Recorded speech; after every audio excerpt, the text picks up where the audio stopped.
Okay, so I'm ready for the second phase of this painting now, and my background is done. I could have to go back and adjust some shadows at a certain point, but I'm happy with the background that there is some play in color from these kind of goldeny corners. It gets gradually lighter and then gets purple. My shadows are relatively purple. And now I'm ready to tackle adding in my lemons.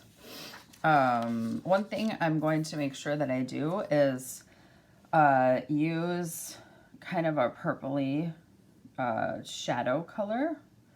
So I want to make sure that as I'm painting that I'm not having everything be too light or too candy colored. So I'm mixing my purple and yellow together out here on my palette so that I do have a lemony shadow color ready to roll. And actually that's how I'm going to start painting a couple of these is I'm going to just start. I'm looking at my reference photo and I am painting right over the top of the edge of my background. This is another reason we paint backgrounds first is I'll always be able to kind of paint over that edge. And then I'm just watching the photograph, watching where those values kind of change and shift, knowing that I'll have to come back and adjust a little bit, but hoping I'm trying to scrape some of this dark yellow color off and switch to this brighter yellow color right over the top. So I'm going to blend like right out here on my painting. So there'll be a little bit of transfer in my brush. If my fruit has a texture, like my lemons do, thinking about how, as you can see here, I can blend those two colors together a little bit and get some of that darker to show up down here.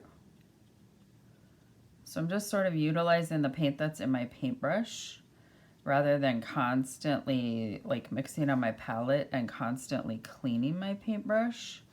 I just find it a more efficient way to paint is to plan ahead and sort of layer that color out here inside my painting.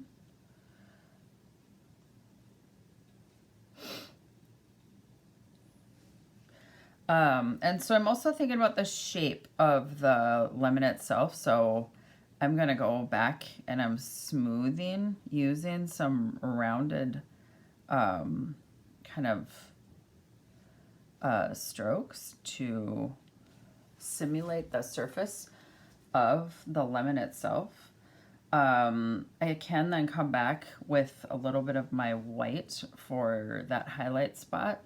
And I am also going to want to come back and deepen this shadow area that kind of lightened up dramatically. So if I look at this, you know, I mixed kind of a lot of the lighter color on here. So I want to make sure that I'm going back to my yellow that I've mixed quite a bit of the purple into to make sure that I have an effective shadow here on my lemon. And then that's, you know, I'm going to continue to paint the rest of them as well. Switching kind of back and forth between the lighter and the darker. Also sort of thinking about where there are highlights, where there's texture, making sure that I'm using my paintbrush to kind of highlight both of those things, like the structure, where you know, making sure that I'm not using any straight strokes on a round object, and just sort of getting that feel for the lemon itself. I'm also always kind of thinking about how I'm simplifying my fruit. Like I want people to know that I'm painting lemons. But at the same time, I don't necessarily need to be painting photorealistic lemons. So thinking about that I am making a painting,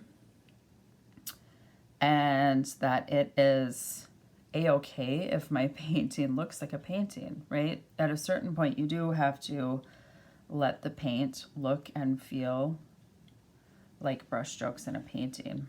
And so I want you guys to think about that as you are working on these, is how am I letting this be paint on a surface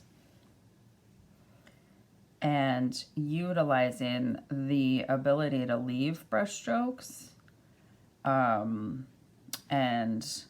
to kind of mimic the surface of the fruit in a way that doesn't have to be ultra realistic, but at the same time, you know, feels realistic enough that I can show somebody this and they're gonna know that it's a painting of lemons.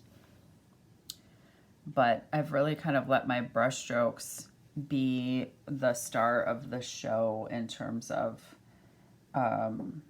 how that lemon looks like a lemon.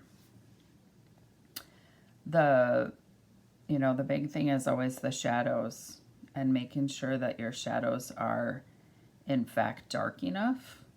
It can be really easy to have your shadows end up too light and then nothing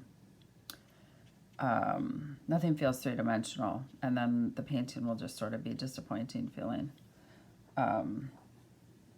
Hopefully you are enjoying playing with brushstrokes and kind of letting those be the star of your painting. Particularly on this plastic where it is kind of hard to get anything to be like ultra super smooth. You sort of have to embrace the paintiness of your painting in a way that's sort of different and new and good.